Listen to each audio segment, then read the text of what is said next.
Advisor Jake Sullivan and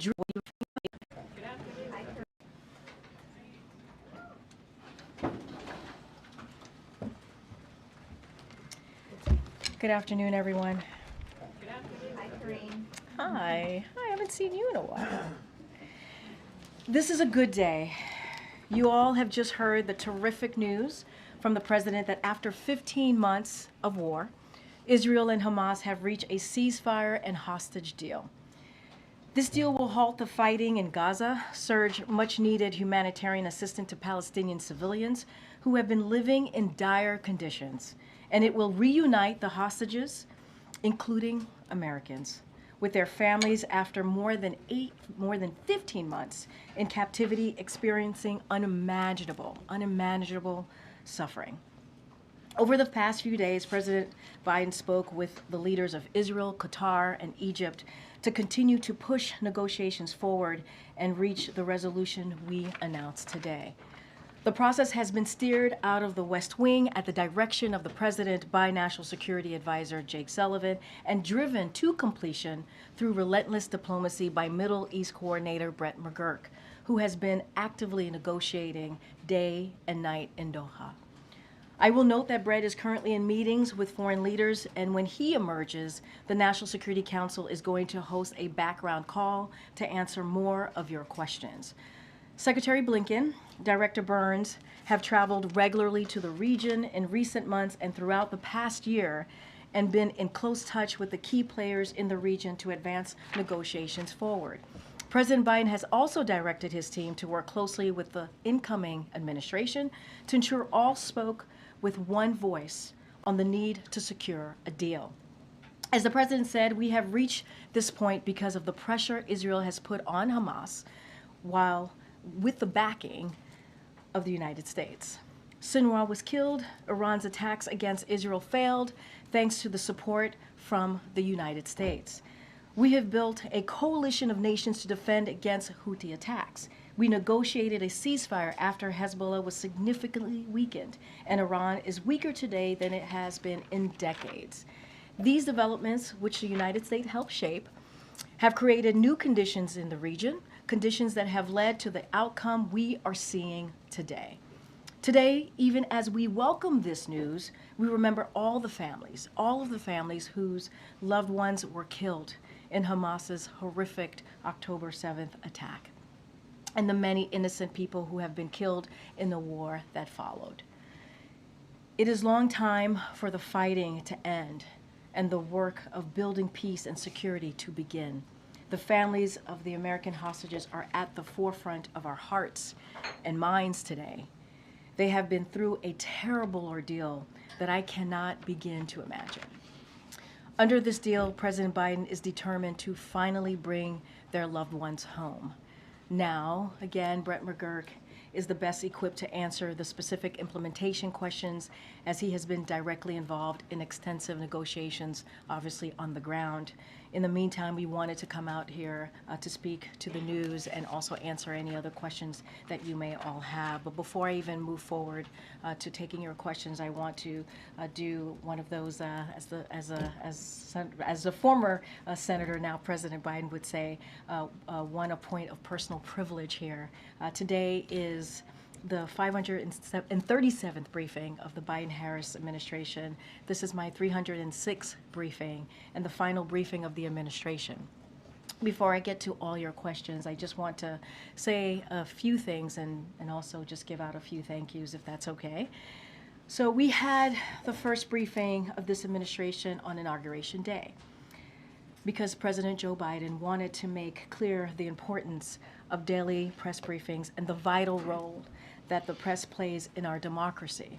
President Biden believed in returning the norm of regular briefings and communicating to all of you and the American people about what we are doing and why it was important. The President and all of us in this administration understand that a free press is a cornerstone of our nation, and that the job you do questioning leaders and holding the powerful accountable is important. And as I said during my first briefing when I took over this role, we might not see eye to eye here in this room all of the time, and that is okay. The give and take that happens here is incredibly healthy, and it is part of our democracy. I have been honored to partake in it with all of you. Well, most of the time I've been honored to take it. But in all seriousness, I also said at the first briefing, I would not be here today if it were not for generations of barrier-breaking people before me. I have stood on their shoulders. I benefit from their sacrifices. I have learned excellence, and I am eternally grateful to them. And now I will pass the torch. It is my sincere hope that while I may be the first for many things at this podium behind this lectern, I am not the last. I hope my presence at this podium has served as inspiration to many young girls out there who look at me and look at this job and look at what we've been able to do and have a similar background as me. And hopefully they can follow their dreams and never give up and know that you can achieve great things if you put your heart and mind and be passionate about it, no matter how many barriers you may need to overcome. Progress is not always a straight line, but we all must do our part. In the words of Dr. Martin Luther King Jr., whose birthday is indeed today, bend it towards justice and pay it forward. I hope that, and I and many barrier-breaking colleagues in this administration have played a small role in doing just that. Standing here and having served in this role for this administration and this president has truly been the honor of a lifetime, one I am grateful for and I will never forget. But it is a job I could never have done alone. And so finally, I do want to say a few thank yous to a few people in this room that I've gotten the pleasure to work with. I want to start off by thanking the best team in the business: Emily, Andrew, Kelly, Robin, Angelo, Jeremy, Sonia, Chloe, Jacob, Chris. You are simply the best. And thank you so much for having my back and doing this job and having the president's back and doing it so well. Truly the best. You work tirelessly, passionately, and with utmost professionalism. You serve the president and this nation well. I am proud to call you all my friends and colleagues. None of this would be possible without all of you. I also want to acknowledge some of the former team members who are with us today. They're spread about here in the back. And you know, as you all know, many of them left to continue to do some impressive work outside and obviously continue to do some work within the administration. Chris Vedant is here as well, who just had a baby girl. Congratulations, Vedant. I had to call you out for that, which is wonderful. You and your wife brought in a beautiful little girl. Alexandra, Silas, Allison, Angela, Natalie. It is all good to see you, and thank you for all that you have done. Thank you for your service. And Jen Saki, who's in the back, thank you so much. I see you, and I'm so grateful that you took the time to be here. And so thank you for your kindness, thank you for your friendship, and we've missed you around here, and it's so good to see your face. I also want to thank my parents. Growing up as an immigrant family in New York, they never imagined their daughter would be standing here today. They work day and night to give me every opportunity possible. I can't thank them enough, and to my parents, sorry I didn't become a doctor, but hopefully this is okay. And to my lovely, amazing daughter, you have gone too many nights without me being around, and without me being there for school drop-offs, and without your mama around. And I can't wait to spend more time with you. I call her my pudding, so I can't wait to spend more time with you, Pudding. Thank you for your love and support and your patience. And finally, I do want to say thank you to President Biden and First Lady Dr. Biden for this incredible opportunity. As I said earlier, standing at this podium behind this lectern, serving the American people and this administration has been an honor of a lifetime. And I will be forever grateful to the President for his trust and this amazing opportunity. And with that, thank you for your patience all. I appreciate that. With that, Zeke. Thanks, Kareem. When will the American hostages who are being held by Hamas be released? Will they be released in phase one, or will that come in subsequent phases? And so the president answered this a little bit when he was speaking earlier today. He mentioned phase one. That's when we're going to be seeing that. All the American hostages will come out in phase So one? there will be more details that Brett McGurk will share right after this briefing. But what I will say is just to give you a little bit of how it will work. So during the first phase, which will begin on Sunday, the fighting will stop. Hostages will begin to be released, and aid will surge into Gaza. During these weeks, the second phase of the deal will continue to be negotiated to bring a permanent end to this war. If negotiations take longer than 6 weeks, the ceasefire will continue to hold as long as negotiations continue. This deal was developed by the president and his team about 8 months ago, back in May. You heard the president talk about that. So this was the framework. And once he was able to put out the framework, it was endorsed by the world. And so we are certainly, as the president started off in his remarks to the American people, to all of you as well, this is a good day. This is a good day. This is a good step forward. And so Brett McGurk, after this briefing, will have a call to give more details of how this is going to move forward. But again, this is a very good step forward. And then, as we mentioned, the president announced this framework back in May of last year. A deal has been reached 5 days before this administration's term ends. It will go into effect a day before the next president is sworn in. Is it clear, does the president want to give some credit to his successor, and that there's a forcing mechanism by that transition is helping push this deal towards the finish line? So a couple of things, and you said this in your question to me. This is a framework that the president put forth about 8 months ago, back in May. Again, it was endorsed by the world when he put out this framework. His team has worked, because of the direction of the president, obviously, has worked 24/7, night and day, to get this done. You're going to hear directly from Brett McGurk, who's been on the ground, who's been in Doha at the direction of the president, obviously, with the leadership of National Security Advisor Jake Sullivan. And what we see this day as, this is a good day. This is a good day. Hostages are going to be able to go home, including American hostages, to their families. And after, 15 months since Hamas did something so unimaginable, launched an attack that was so dreadful. We lost so many lives because of that attack on October 7th, and we have been working around the clock to get this done. And so that's how we look at it. We're going to continue. We're going to continue to speak with the Trump transition. You heard even from National Security Advisor Jake Sullivan on Monday talk about how they have been coordinating with the Trump team, keeping them abreast, having regular conversations with them about this. And now we understand that this is going to be implemented by the next team.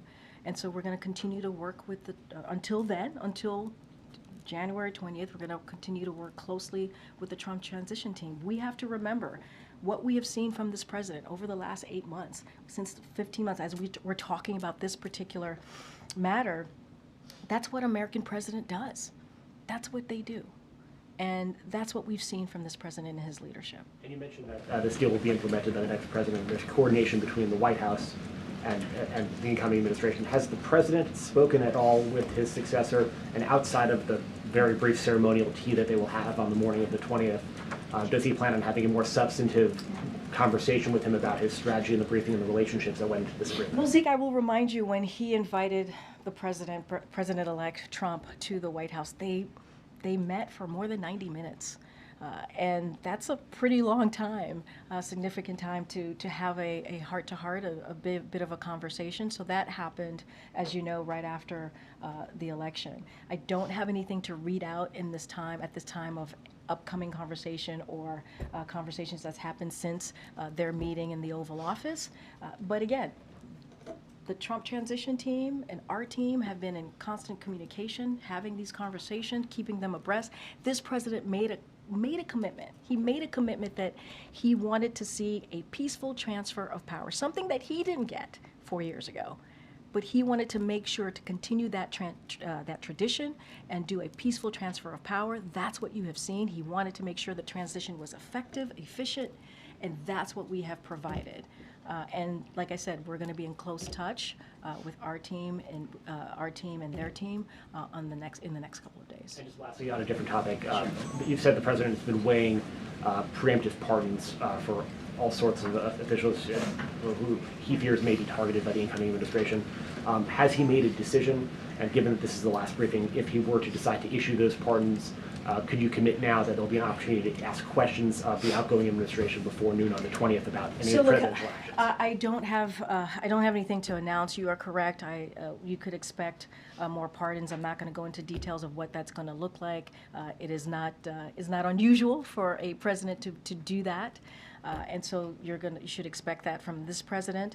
I'm not going to make any commitments right now. I'm not going to lock ourselves into a potential another opportunity to ask questions about the pardons. But what I can say is stay tuned, and there'll be more to share. And I'm sure the president's going to want to continue to engage with all of you in the next couple of days.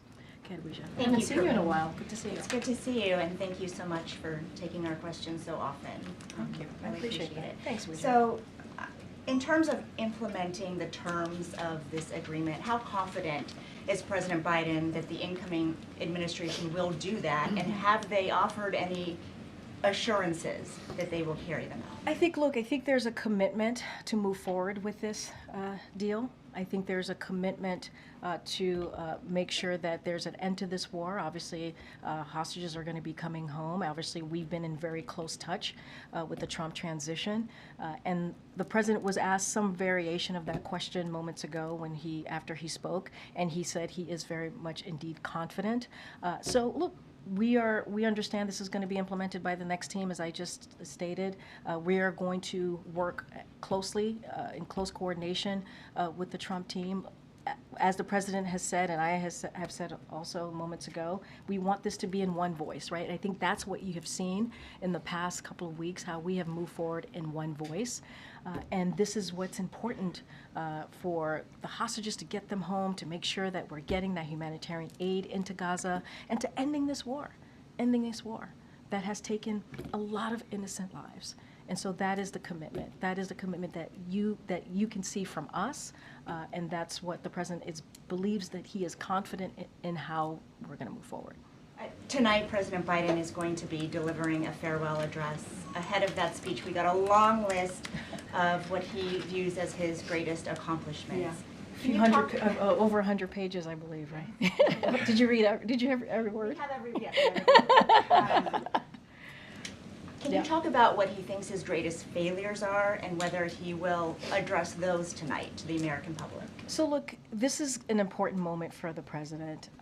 He has been working on the speech, because obviously these are farewell remarks, but he is obviously going to be talking directly to the American people.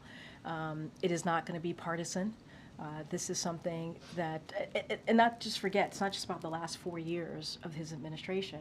He is stepping down from his career, right? More than 50 years of public service that this president has done as senator, as vice president, as president. So you can imagine the president has a lot to say, a lot of thoughts that he wants to share, really touch on the moment that we're in right now. And so that's what you're going to hear from the president. What he wants to do, obviously, is also be positive, talk about what we have been able to do. This is a president that speaks about possibilities and how he sees this country moving forward. And so that's what I could speak to. I'm not going to get ahead of what specifically what the president's going to say. I'm not going to go into line by line, but I can say, and I'd love to say that from here, is stay tuned, and I will leave it there. And then finally for you, because you've clearly reflected on your role as press secretary, is there anything you wish you had done or said differently during your time? Well, I will have a lot of time to reflect, right?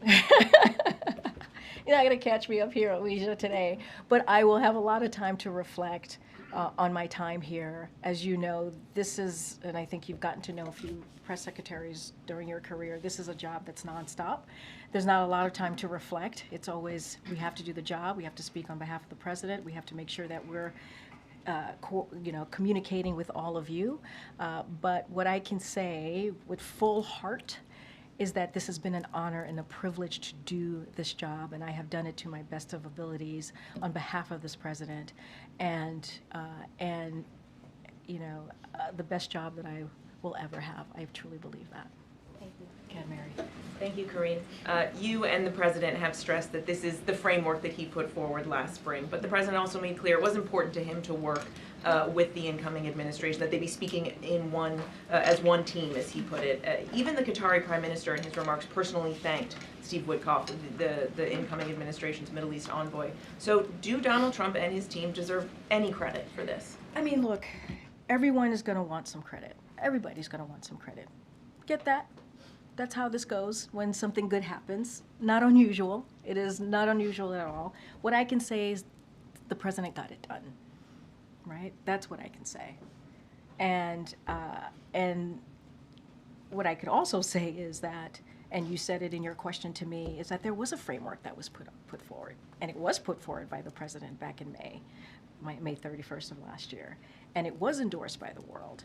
And you see a president that has done everything that he can. This is someone who has foreign policy experience, decades of foreign policy experience. He understands what it means to bring people together. He understands what it means to get a deal done. He also said in his remarks how difficult it was to negotiate. Negotiating is incredibly hard, and this wasn't easy, but we got it done.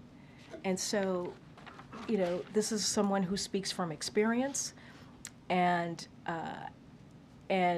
this is, again, not an easy thing to get done. But as we've said, and I've said multiple times, and I think Jake Sullivan said this obviously recently when he was here on Monday, we were able to work closely with the Trump transition team and coordinate with them. But again, this is a framework that the president put out, and negotiations aren't easy, and this was one of the toughest negotiations that he experienced, and this is something that the president shared with all of you.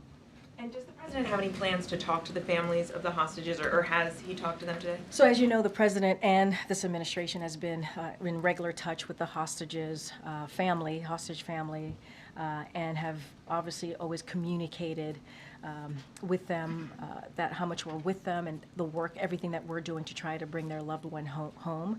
And we have stayed in constant communication with them. I don't have anything to read out as a call to any of the American hostages or the families at this time, but I can say that the president is, as he said, this is a really good afternoon, and our hearts go out. Our hearts go out to the families who have been waiting 15 months to get their loved ones home. And so this is a big deal. This is a big deal. And just on a slightly more personal note, on this, your 306th briefing, what advice do you have for your successor? So I was asked this question, I think, when my successor was announced, and it's pretty much the same, which is, obviously I wish her the best of luck. This is a great job, an amazing opportunity to be standing at this podium behind this lectern and to go back and forth with all of you and speak on behalf of this president, the president of the United States. There's nothing like it. And I hope she enjoys the job. I hope she continues to do this, what we've been doing for the past almost 4 years. And I truly wish her well. The decision the president made to include Steve Witkoff, how did that come about? Look, that is, I'm not going to... And why did the president do it? Well, look, this goes back to what the president said right after the election. A peaceful transfer of power. Again, something that he didn't get 4 years ago. And wanting to make sure that we had an effective, efficient transition. That's what it looks like. The president is basically leading by example. That's what he's doing.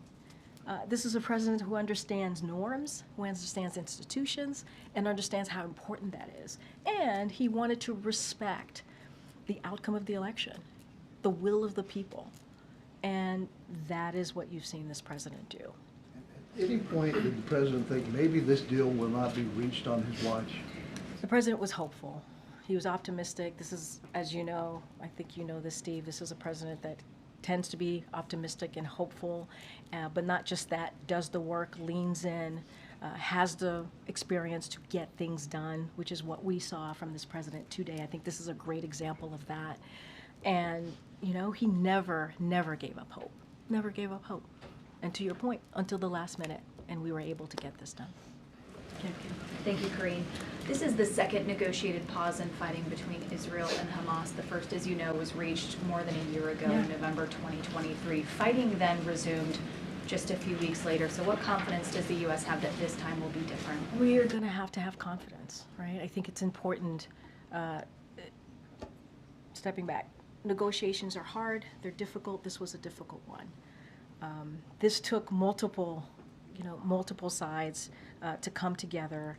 The president, as you know, spoke to Qatar, the leader of Qatar, Egypt, and even Prime Minister Bibi Netanyahu recently. And this is what diplomacy looks like, having those continued conversations, making sure that voices are heard, and having those tough back and forth. And so we have to be, I think it is important to also be confident in that we can continue to get this done. And, you know, Steve just asked me, why did we bring in Witkoff? Why did we bring in the Trump? This is why. Because we know that there has to be a continuation of this. We know that this first phase is about to start. There's going to be a second phase, and it's going to continue. We got to get to a place where this war is done permanently, ends permanently. And so bringing in the Trump administration, coordinating with them, and making sure that they're having the information that we all have, we are hopeful that this will continue. Under the framework, negotiations for that phase 2 would need to begin within a matter of days after phase 1 begins. What is the White House's view of the commitment of the incoming Trump team and the competency of the Trump team to go through those negotiations and get a phase 2 and beyond? So I would refer you to the National Security Advisor. Jake Sullivan talked about his relationship and back and forth with his counterpart and how that has gone very well. And so I think that's a good sign of how this is going to certainly move forward. Again, we have been in close coordination with their team, and we're going to continue to do that. We're going to continue to talk through with them on the next steps, and we're going to and what you have seen, really, what you have seen in the past, certainly couple of days, couple of weeks, is one voice coming together in one voice to get this deal done. You know, I think a lot of your questions obviously go to the transition team, and they can certainly answer and speak for themselves. But what we can speak to, what I can speak to, is what we've been doing, what we have actively done for the past couple of weeks to get this done in unison, to get this done in a way that that when the transition happens, we have that confidence that we can move this forward, continue to move this forward. More light on other officials from the incoming administration that you and your colleagues in the West Wing have been hosting for meetings and conversations, and what those have looked like? So I can't shed any light on that. What I can say is that we have been working closely with the transition team. We want this to be efficient. We want this to be effective. We are doing this. The president wants to do this on behalf of the American people, and that's what you can count on. I'm not going to list out names of folks who we've been talking to. And just finally, Karine, a new CNN poll that's out this morning shows that just 36% of U.S. adults say they approve of the way that Biden has handled the presidency. To what do you attribute that?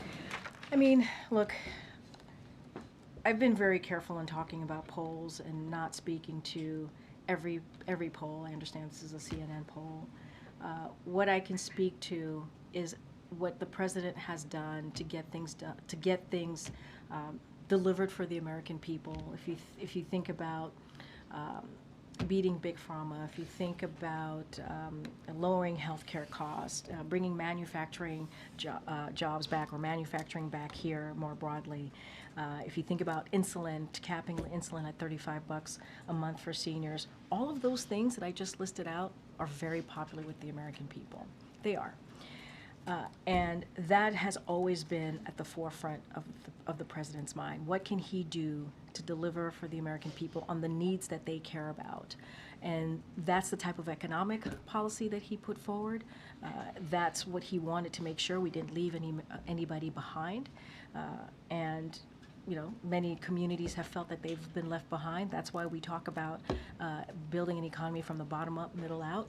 That's been his focus, and you can see the results. More than 16 million jobs created. When you think about more than 20 million small businesses started, people don't start small businesses unless they feel confident about the economy, and those two go hand in hand. And so, look, we're going to continue to do the work. Continue to make sure that we do everything possible in the last couple of days to deliver for the American people, and that's the president's focus. Let's not forget, when he walked in, there was a pandemic, once in a generation pandemic, and he turned that around. And so the president's gonna address the American people later today, farewell address, and he'll certainly have a lot to say. Go ahead, Jojo. Thanks, Corinne. Yeah. Last time I'll be able to say that. I know. Thanks for taking questions these last couple of years. Thank you. President-elect Trump, in a social media statement today, said the ceasefire deal could only have happened as a result of his election victory. What's your response to that assessment? Do you agree with that? Disagree?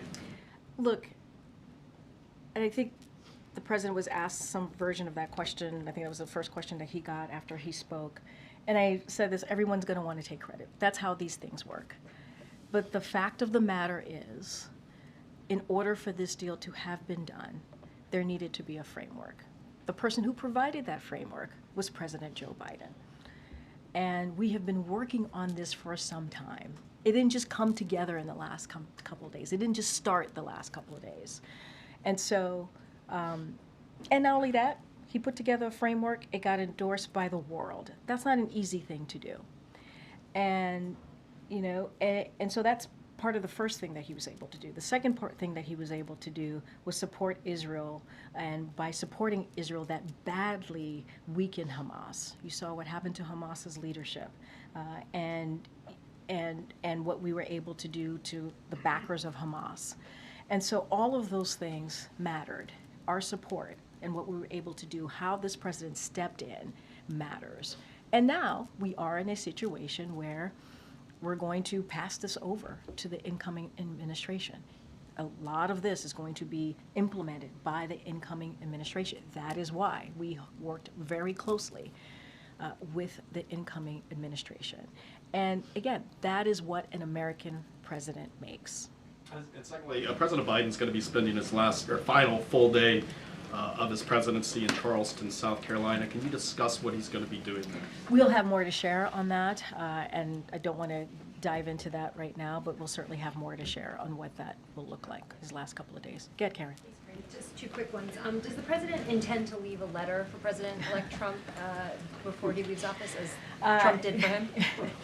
Well, I guess we'll see. We'll see. I don't have anything. That's going to be up to the president. I don't have anything on that. But it's a good question. I'm curious, too. And after Monday, what is the president's plan? What are he and the First Lady doing when they leave Washington on And Monday? we'll have more to share on that as well. Thank you for serving as press secretary and answering our questions for the last couple of years. A couple quick ones just to clarify some things, probably a yes or no. I know you have no readout of any calls between President Biden and President-elect Trump.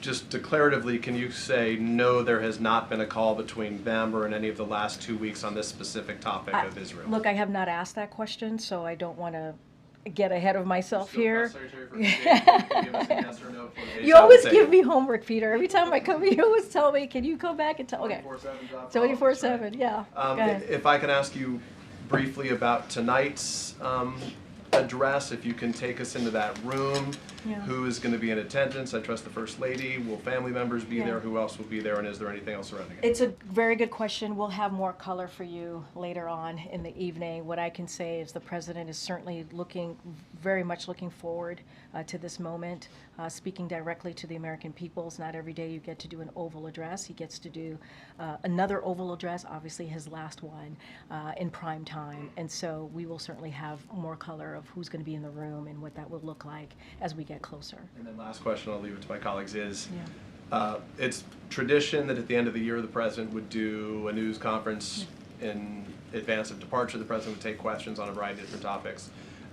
What was the decision making? Why did this president decide not to do either of those before his Well, departure? I think the president, especially in the past couple of days, has been very much engaging with all of you, taking questions. He did it today. He himself wanted to stand up a moment to talk about the economy, but also take your questions just a couple of days ago. That is something that he wanted to do, and your colleagues took. Wait, let me finish. Your colleagues asked some really important questions that he was able to answer, an array of questions. And what I can say is I don't have anything to preview at this time, but certainly he's going to continue to engage with all of you, and you know, we have been, you know, he's been very much involved in going back and forth with all of you in the past couple of days, and that is something that he wanted to make sure that he did that. Were there any concerns about his public performance in a setting like that? Well, I mean, I think the issue that I have with that question, Peter, is that he literally did a press conference with all of you days ago with some of your colleagues, Right, and took candidly, multiple. That's different, you know, than an hour-long press conference. That's why I asked the question. I mean, look, but he took questions. He took questions on an array of issues, went back and forth, and he took questions today. He's been pretty consistent over the past couple of days in doing that. And that shows his performance, that those are questions that he doesn't know what you guys are going to ask, and he takes them and he answers them, and I think that is something that is important to him. This goes back to the freedom of the press, understanding how important you all are to our democracy, and understanding how having that continuation of a back and forth, even when we don't agree, is important. And so I'm pretty sure you all will continue to hear from him in the last couple of days of his administration, and he certainly looks forward to it. Corinne, we're sort of dancing around who gets to take credit for this deal. No one's dancing around here. A colleague at the State Department briefed our colleagues that President Trump was critical in getting this deal over the line. Do you not agree with that statement? I mean, look, I'm not going to speak to a random person. Literally your colleague. I don't know who this person is. I'm not going to. Oh. What I can say is, look, obviously Matt Miller will speak for himself. What I can say is there are steps that were taken here that is really important and critical, and that started with this president starting a framework that was agreed upon by the world back in May. And that was because of this president. That was because he was able to lay out his thoughts, his thinking on how to move forward with this negotiation. What I said before, this is someone who understands foreign policy as I'm talking about the president. He understands how difficult it is, and this was not an easy one. And so he has the experience. He was able to get that going, to get that started. So this has been going on for some time. It has. I mean, that's just the reality of it. That is just the facts of it. Have we been coordinating and working closely with the incoming Trump administration, their transition team? Yes. And we've been very forthcoming about that. But the fact of the matter is, it took someone who has the experience that this president had to get this going, to get this moving, to understand what negotiations look like. And that's what this president was able to bring to the table. And it got done under his watch. It got done today. And then secondly, obviously this is a really big day on the foreign policy and national security front. This is your last briefing, or the administration's last briefing. Is there a reason why John Kirby isn't here to take your questions? So look, I just mentioned that Brett McGurk is going to be holding, and National Security Council is holding up a call. I think that's going to be really important. They will talk more about the implementation of this. National Security Advisor Jake Sullivan was just here 2 days ago on Monday, and I think kind of laid out a really good framework for all of this, the thinking process, how this was going to move forward. And Brett McGurk, he is on the ground. He has all of the information. He has been there at the direction of this president, certainly with National Security Advisor Jake Sullivan leading that effort. And so he's going to have a lot more information than any of us here will have, because he's been on the ground, understanding, working with the negotiators and understanding how this process has worked. So that's how this works. Go ahead. You said that you wish your successor luck. Have you had any extensive conversations with her about how this job is done? Or? I haven't. But I'm not the only White House press secretary or soon-to-be former White House press secretary out there. So I'm sure there are many people for her to connect with and speak with. But I have not had a conversation with her. Thanks, Corinne. How many Americans are going to be in the first tranche, and when will they start coming out? It's a good question. That's why Brett McGurk is going to be holding this National Security Council call. He will have all of that information. The president even said the same thing when he was asked a similar question, that we will have more details to share. And so the National Security Council, Brett McGurk, will share that with all of you, hopefully momentarily once this is done. I'm confused on why we're having the last briefing of the administration on what's been one of the defining wars of this presidency without being able to answer those questions. I just said he's going to hold a press call and he'll take your questions on that. Okay. I think that's important to hear directly from the person who's on the ground. I think that's an important thing to do, right? We were under the impression that there were folks here in the building who had those answers who could tell us. National Security Council is holding up a call so that Brett McGurk can get on that call and take your questions. Okay. Why is it that you seem unwilling to extend any credit to Trump for this deal? Couldn't he just have said, hold off until I'm in office? What I will say is that what we know to be true, what we know this process, how it has moved over the past 8 months, this is a deal that happened under the framework that this president put forward and was endorsed by the world. And this is also an administration that has had certainly the support, the back of Israel that helped denigrate Hamas, their military severely, weaken them. And we created, because of also doing that, we created the conditions for this deal. That is what has happened over the last 8 months. And we have talked closely, worked closely, coordinated closely with the incoming administration, and that is how we've been able to get to this point. And the reason we were able to do that, having that conversation with the transition team, is because this president believed in the importance of having a peaceful transfer of power, right? Of having a transition that worked for the American people and had the American people at the forefront in trying to make sure that we got this done. I guess we've heard variations of that answer through the briefing, but I guess more plainly, I'm wondering, if you'll just say your view, which seems to be that Trump gets no credit. I've shared my view. I don't have anything else to share. I've shared how we got to this point. The president shared that moments ago. He laid out in very succinct way on how we got to this point. I've talked about Brett McGurk, who's on the ground talking to negotiators, has been there working at the direction of this president, the leadership, obviously, of the National Security Advisor. This has been something that has been in the works for months, way before November. That is just how this has worked. I'm not here to talk about the transition. I'm not here to talk about who gets credit, not get credit. I'm here to talk about what this president has been able to do. And here's what is also incredibly important here. We're going to get hostages who are going to go home to their family. After 15 months of, I don't even want to think the horror that they have gone through. I can't even imagine it. And I think that matters. I mean, we're going back and forth about credit, but people are going to go home to their families. And that is so important.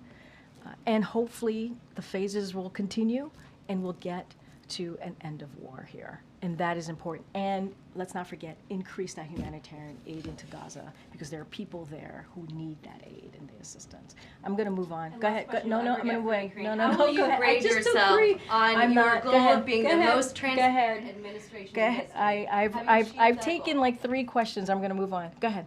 No answer there? Oh, go ahead. I've already taken 3 of your questions. I'm going to make sure some of your colleagues get an opportunity as well. Could you respond to the report released by the special counsel who prosecuted Hunter Biden? Specifically, he talked about Biden's claims that his son was unfairly targeted and said the president's characterizations are incorrect based on the facts in this case, and on a more fundamental level, they are wrong. He also said that politicians who attack the decisions of career prosecutors as politically motivated when they disagree with the outcome of a case undermine the public's confidence in our criminal justice system. So, I mean, a couple things there. Let's not forget why the president came to his conclusion, how he got to this point of pardoning his son. And he talked about the circumstances of this prosecution and how out of norm they were. And let's not forget there were legal experts that agreed with this president, who shared that conclusion of this president. And one of those experts is a former prosecutor, as you all know, Attorney General Eric Holder, and he was very clear. I just want to quote him. No U.S. attorney would have charged this case given the underlying facts. Had his name been Joe Smith, the resolution would have been fundamentally and more fairly a declination. Pardon warranted. And if you look at what happened here and you look at paying your taxes, the vast majority of people who don't pay their taxes on time are not charged with criminal penalties. They're just not. They pay their penalties and fees, and that's what Hunter Biden did. And so the president wasn't alone in this, in making that. When he made that determination, he had legal experts who also agreed with how he, making this decision on pardoning his son, Hunter Biden. So no concern that he undermines the public perception of the justice system? I just answered that question. I don't have anything else for you. Okay, good. Thanks. I know that you said you don't have details on what the president will be doing on Sunday, but can you expound on why he chose to spend, his last day in office in South Carolina? We'll have more to share. I don't want to get ahead of that. We'll have more to share. And why South Carolina? Last thing, Yeah. Has the president spoke with Prime Minister Netanyahu, or does he plan to do so in the coming days? Well, as you know, he recently just spoke to the Prime Minister, and if we have more calls to read out, we certainly will do that. I know I have to start wrapping up. Go ahead. Thank you so much, Karine. On Monday, President Biden said he was more optimistic than ever about the future. Isn't he afraid or concerned that part of his legacy could be or is about to be erased by the incoming president? I mean, look, when I answered this question about, I think it was a polling question from Kayla, I also talked about, in my answering that question, how popular some of the things that the president has done. CHIPS and Science Act, bipartisan infrastructure legislation, the PACT Act, and even the provisions of the Inflation Reduction Act. And I talked about the insulin the insulin at $35 a month for seniors. Those are things, all of those things that I just laid out are popular with the American people. And that is something that the incoming administration has to think about. Republicans on the other side of Pennsylvania has to think about. These are things that are incredibly popular. Some of them, bipartisan infrastructure legislation, CHIPS and Science Act, the PACT Act, were done in a bipartisan way. And so to undo those successes, some of the things, again, popular with the American people, that's something that they have to seriously think about. And what we have done in those historic pieces of legislation that obviously is now law will have lasting effects on people's lives, lasting effect. So he's very confident about that. And one about foreign policy, because President Biden said his presidency restored the U.S. credibility in the world. Jen Psaki actually said that in her first briefing here, that he was going to do this. But when we talk to foreign leaders or diplomats around, many say that the inconsistency of the U.S. foreign policy is making it harder to work together and really trust that U.S. can be a reliable Wait, ally. say that so last what do part you again. tell The them? inconsistency, you said? Yeah, of the U.S. foreign policy. Make it hard to work and trust that U.S. can be a reliable ally. So what message and why are they saying that? What's the inconsistency? Well, one administration come and do a lot of Cuba and Paris and all, and then you put it back, and now again it's about to be, I mean, look, I'm not going to get into what the next administration is going to do, not going to do. what I can talk about is what the president wanted to make sure and that he got done in his 4 years here, which is restore the reputation of the United States, which he was able to do. Get things done on behalf of the American people and make sure that we really mended our relationships with our partners and allies. And that's what you were able to do. You don't expand NATO if it wasn't for this president and his relationships and his experience, right? You don't support Ukraine the way that it was supported by more than 50 countries, the way that it was able to get what it needed to really be on the ground. Remember, Kyiv was supposed to fall within days. That didn't happen. That didn't happen because of this president's leadership. I'm not going to get into what the next president's going to do or not do. And let's not forget today. Today was a big day in the foreign policy space to get this hostage deal done. Hostages are going to go home. We're going to be able to get humanitarian aid surged into Gaza. And we're hopefully going to end this war. And that is incredibly important. All right, guys, I have to go. Thank you. Yep. Have you been in touch with Caroline yet? I was just asked this question. I was just asked this question. I have not been in touch with her, but I certainly wish her luck. Thanks, everybody. Why have you not been in touch with her? Come talk to me in the back. Thank you.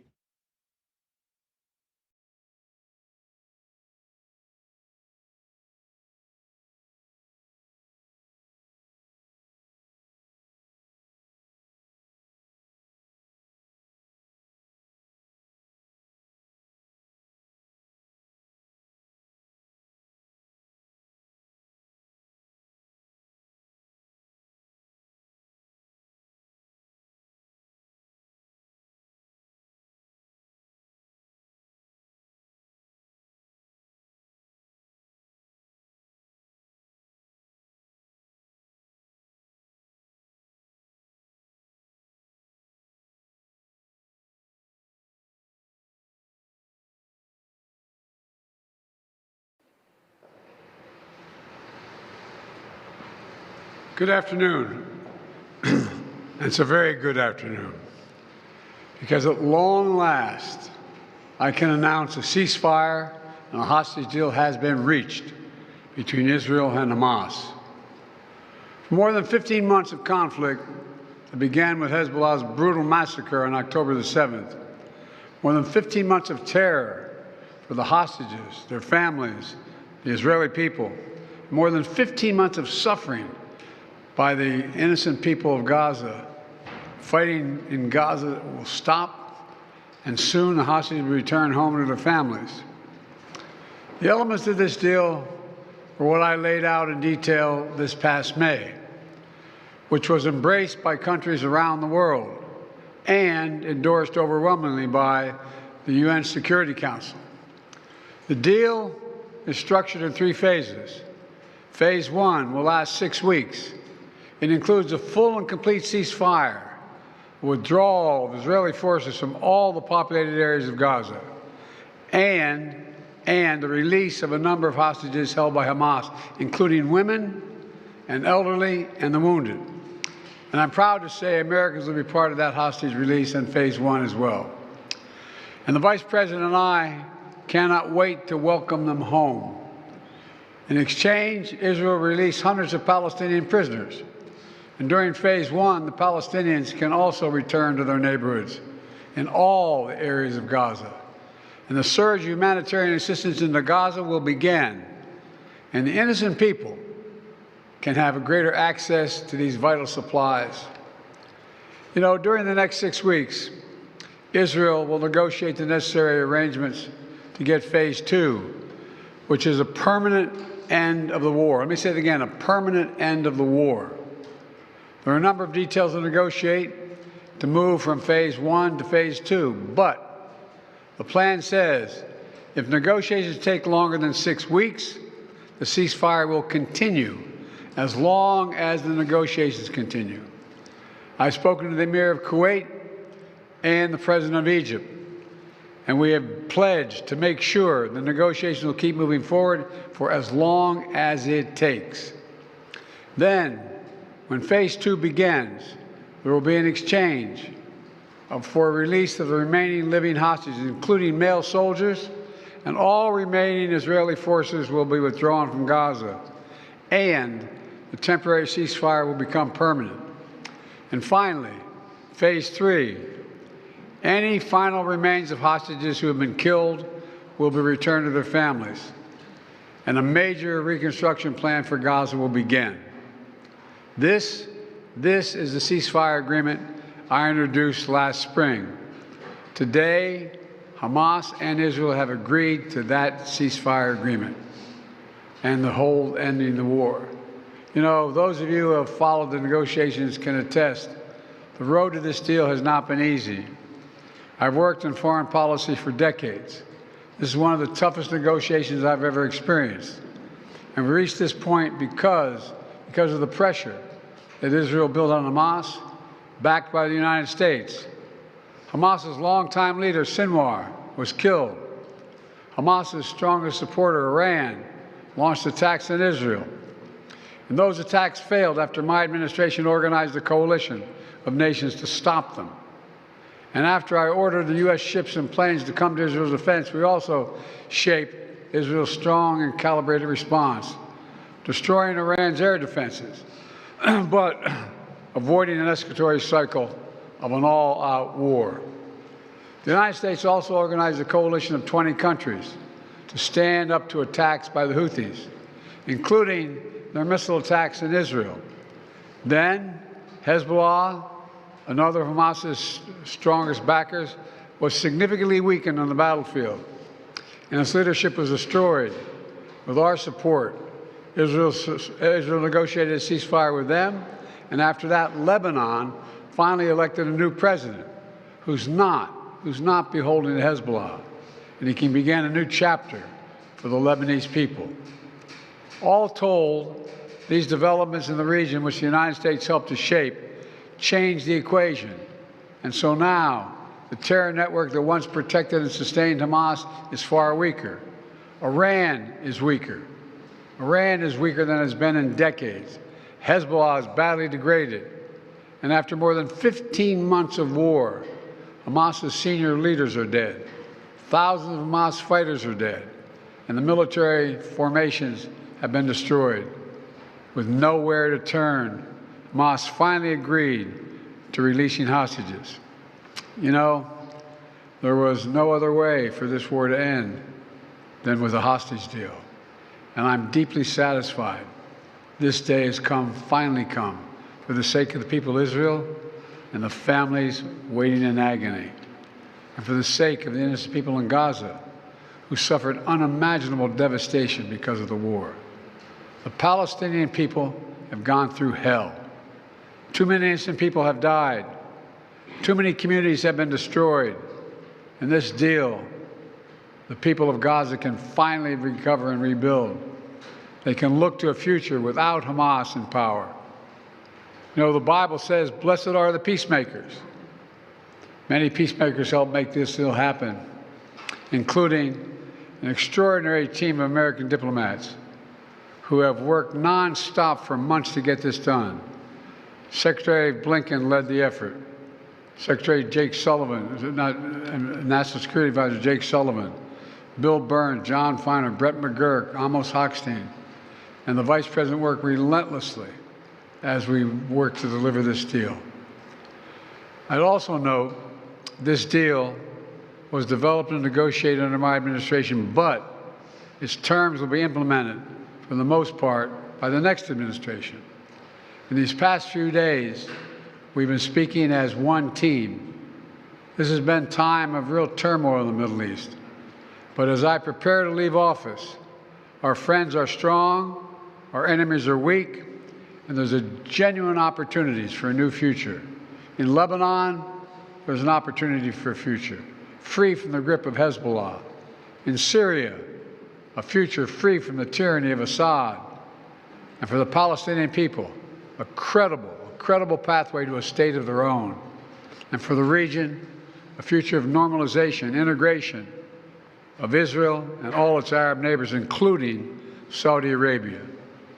At the G20 in Delhi in September 23, I rallied key countries behind a vision of an economic corridor from India across the Middle East to Europe.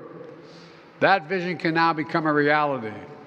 There are risks as well, including ISIS and Iran, even in a badly weakened state. But we're handing off then to the next team a real opportunity for a better future for the Middle East. I hope they will take it. Let me close with this. My friend for years in the United States Senate, former Senator George Mitchell, who did so much to forge peace in Northern Ireland, once said about diplomacy, he said, it is 700 days of failure and 1 day of success. 700 days of failure and 1 day of success. Well, we've had many difficult days since Hamas began its terrible war. We've encountered roadblocks and setbacks. We've not given up. And now, after more than 400 days of struggle, a day of success has arrived. God bless all the hostages and their families. May God protect the troops of all those who work for peace.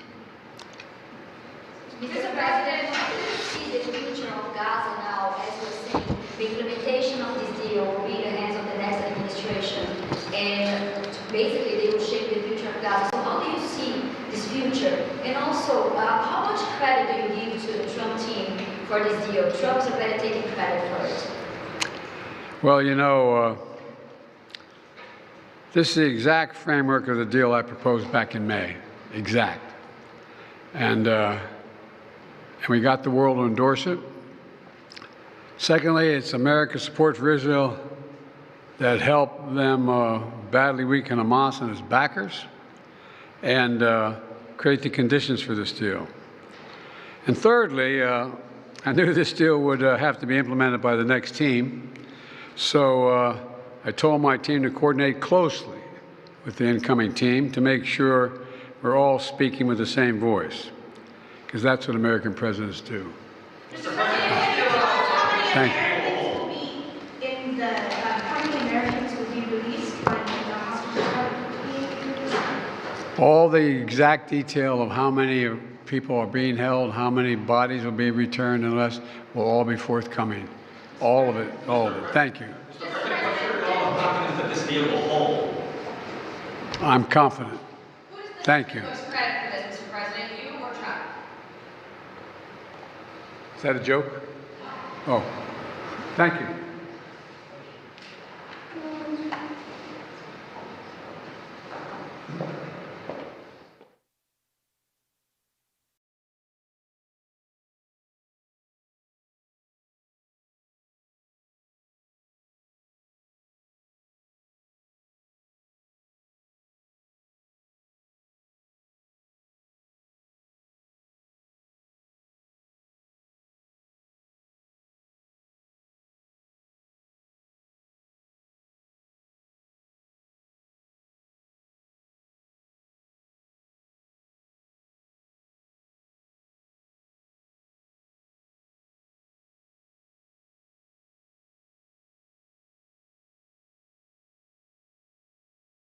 President of the United States, accompanied by Secretary of the Interior, Deb Haaland and Ryan Reyes.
Guatsi Helpa, Duhiname Etzatuitza Shuimi Hanu.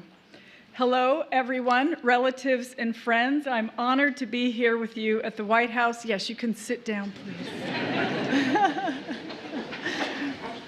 I'm so honored to be here with you at the White House to celebrate President Biden's establishment of Chuckwalla National Monument and to reflect on the Biden-Harris administration's conservation legacy.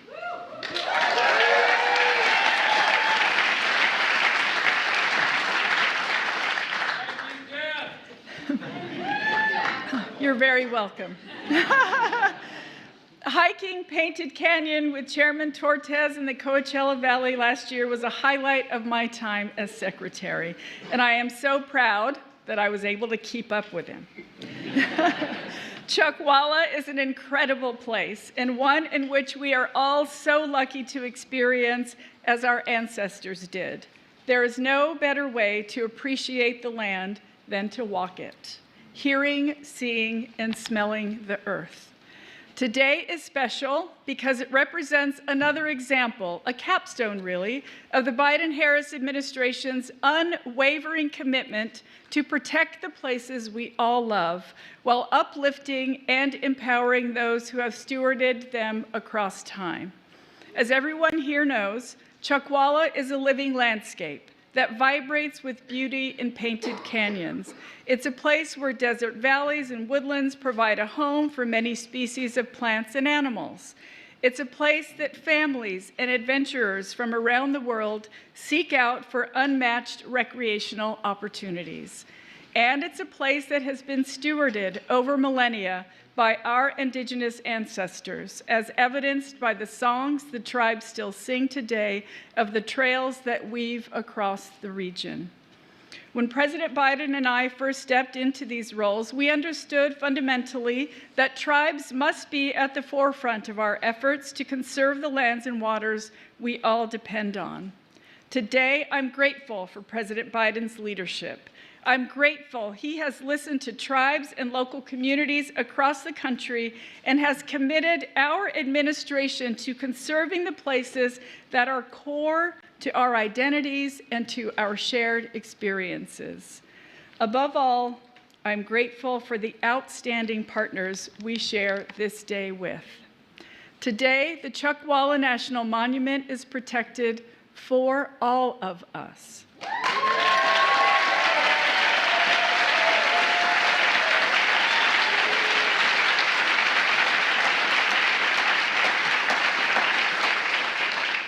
So much of what we do is for our young people, for the next generations who are already inheriting this work and who will carry it forward with grace, expertise, and resilience. They are the ones who are putting so many of our investments made possible by President Biden to good use. And it has been my honor to work alongside them in our shared mission for a better future. Our next speaker is one of those young people. Everyone, please welcome from California, Ryan Reyes.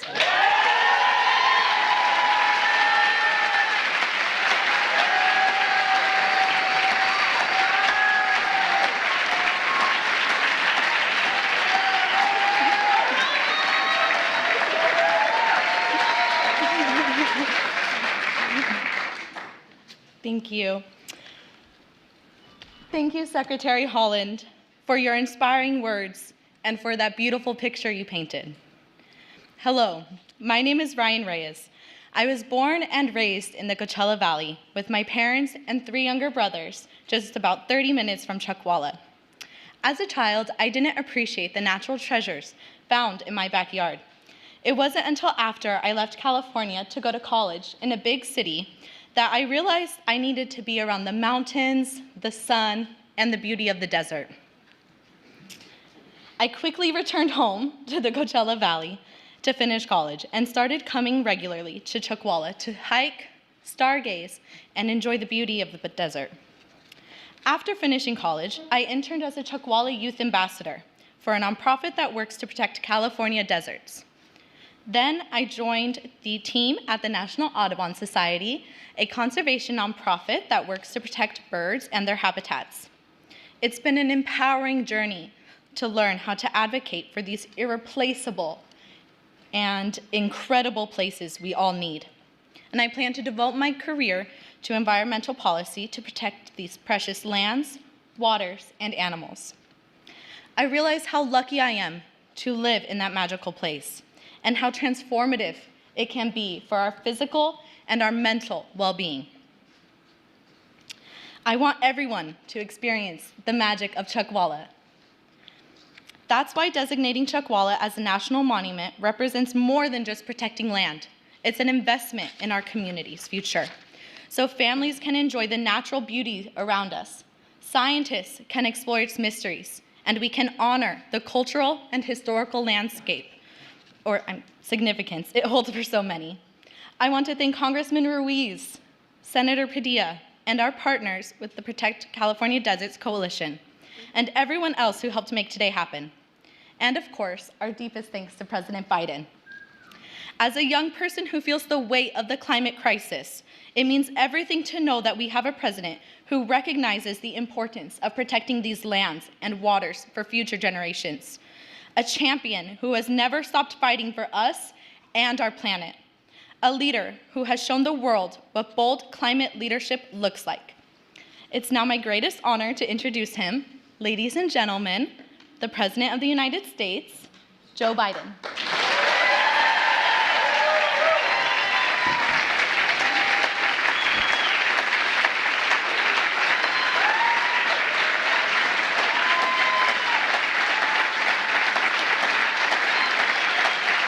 Thank you, Ryan. Thank you, thank you, thank you. Please.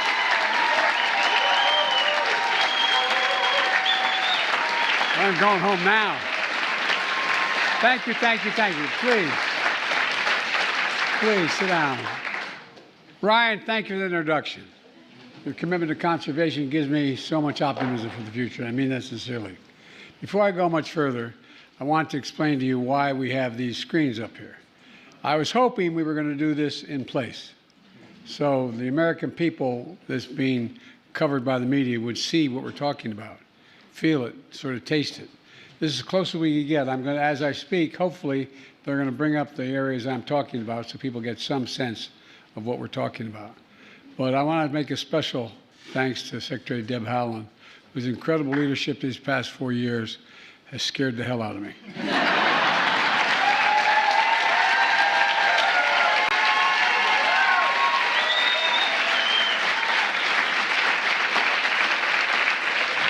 I've been doing this job a long time, not as president, but in public life. I'm afraid to tell her no. She doesn't take no for an answer on anything. I promise you, she has a list. Still, you've done a hell of a job. I'm so proud to have nominated you for that, and thank you for the job you've done. As you all know, I was in California last week where the event was supposed to be held, but we had to postpone it because of the fires in Los Angeles. Among the worst wildfires in California history. It's devastating. For Kamala and for so many of you, it's home.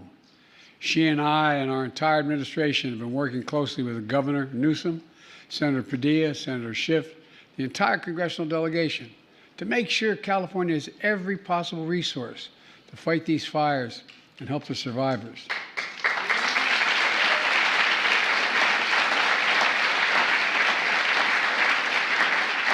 And fight back against the misinformation that's going out. You know, that includes our heroic firefighters and first responders. The heart of the nation are with the victims and families left behind and all the people who've lost their homes, livelihoods, and so much to these fires. It's been devastating. It's incredible. It's incredible. Thousands of homes lost. Folks, yet another reminder, tragedies like this is not about blue states and red states, not about conservatives and liberals. It's about the United States of America. The United States of America. And now, to turn to today's event, in addition to Secretary Haaland, we have elected officials in the community and from the tribal community, the Indian nations. I learned that a long time ago from Danny Inouye. Just want you to know that, okay?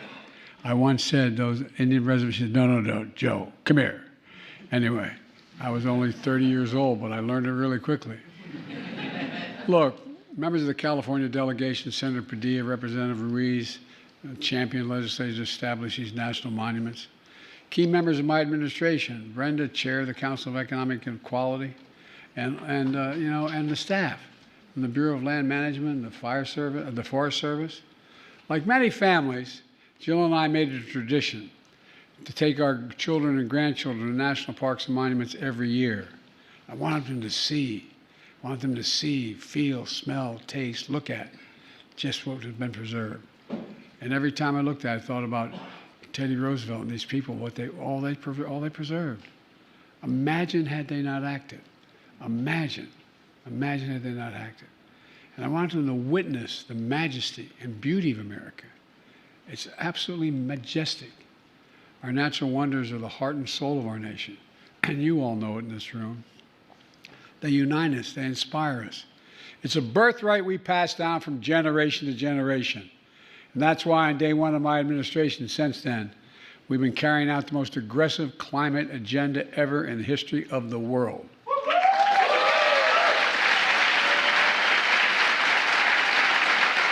I mean it. And make no mistake, I was able to do it because of you. I know I mean it. But I'm not kidding you. Because of you, including historic steps to conserve our natural resources for the ages. My second week as president, I signed an executive order establishing the first ever conservation goal to protect 30% of all our lands and waters everywhere in America by 2030, 30%.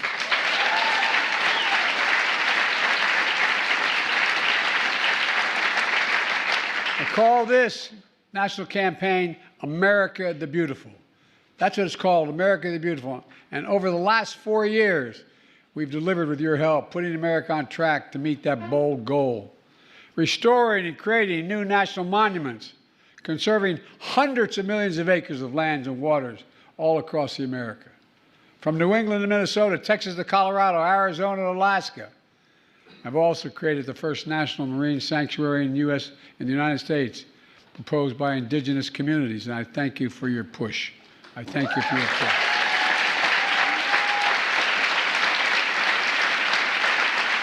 It stretches 116 miles along the California coast, 116 miles to protect the natural and cultural resources while also supporting our progress on offshore wind, I might add. And today, I'm proud to use my authority under the Antiquities Act to designate 2 more national monuments in California. First, Chuckwalla National Monument.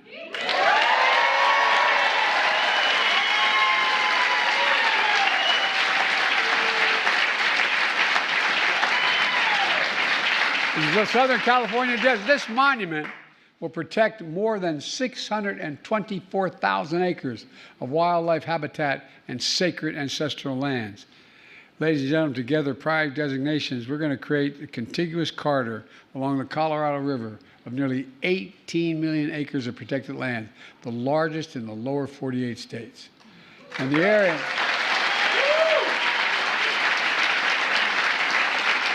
For those at home who may be listening, that's bigger than the entire state of West Virginia.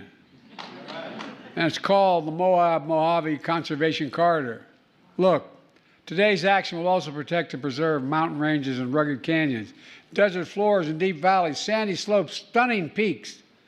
Tucked away in the desert landscape are beautiful springs and over 50 rare plants and animals. Palm trees, cacti, lavender flowers, lizards, mountain lions, bats, bighorn sheep, owls, desert tortoises. I mean, this is incredible what's there. This action also preserves the mosaic of trails woven together by tribal nations that trace their origins back thousands of years. And left behind in these trails are ancient ceramics, tools, rock art, sacred ceremonial sites that will also be preserved. We're also preserving ruins of old mines from the 1800s. Their construction drove out indigenous people from their homes, a reminder of the harm that was done. There are remnants of the U.S. Army camp, trained units of desert combat shortly after we entered World War II. For generations, This place of wonder has attracted outdoor enthusiasts from hikers, horseback riders exploring these vast lands, as well as scientists and geologists who are studying how the earth evolves. Many veterans also returned here to heal their wounds, mental and physical, and invisible wounds as well, seeking solace and serenity in ways that only nature can provide. And you all know that. Only nature can provide some of this, nothing else.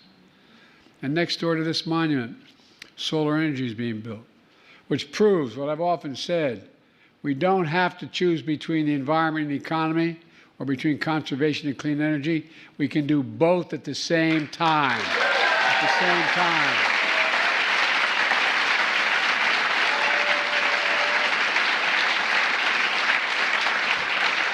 This monument offers a perfect roadmap for how to strike that balance.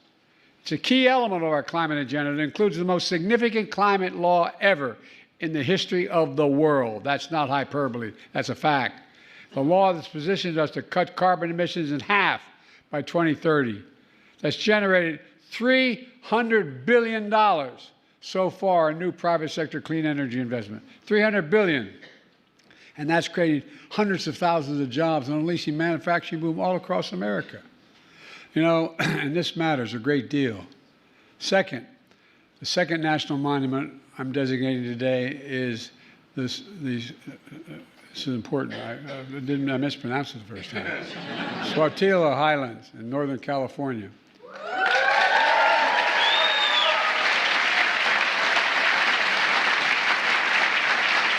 $240,000 acres of mountains that contain pristine waters and forests, and stunning rock formations, lava fields, craters, and volcanic activity centuries ago. At the center of these highlands, a dormant volcano cradles a beautiful lake inside the summit. The highlands are home for countless plants, animals, including fox, frogs, bald eagles, bumblebees. The night skies there are darkest in America, and distant galaxies and stars are extra visible. It's incredible. In the 1960s, these lava formations were used by NASA to train astronauts on Apollo missions how to observe and take samples from the moon. And ever since, this landscape support California's outdoor recreation economy, from biking, hunting, fishing, canoeing, and so much more. This area is also sacred to many tribal nations, who were violently forced to leave their homes. You know, they held ancient ceremonies here. They found sources of reverence and healing here. And they're preserving lands fundamental to who they are and their way of life. Folks, it's important. Today's monument announcements build on another conservation action I took. Last week, I signed 2 directives to protect the entire East Coast, West Coast, and Florida coast and Eastern Gulf, and parts of the Alaskan coast from offshore drilling for natural gas.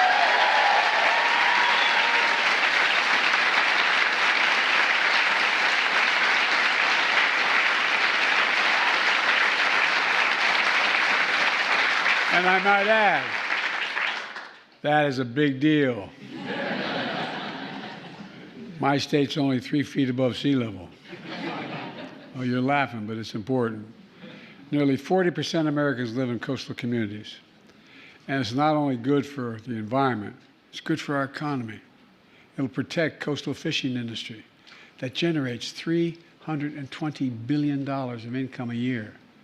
Beach tourism that generates nearly $220 billion annually, and 3 million American jobs. It also saves us billions in potential damages by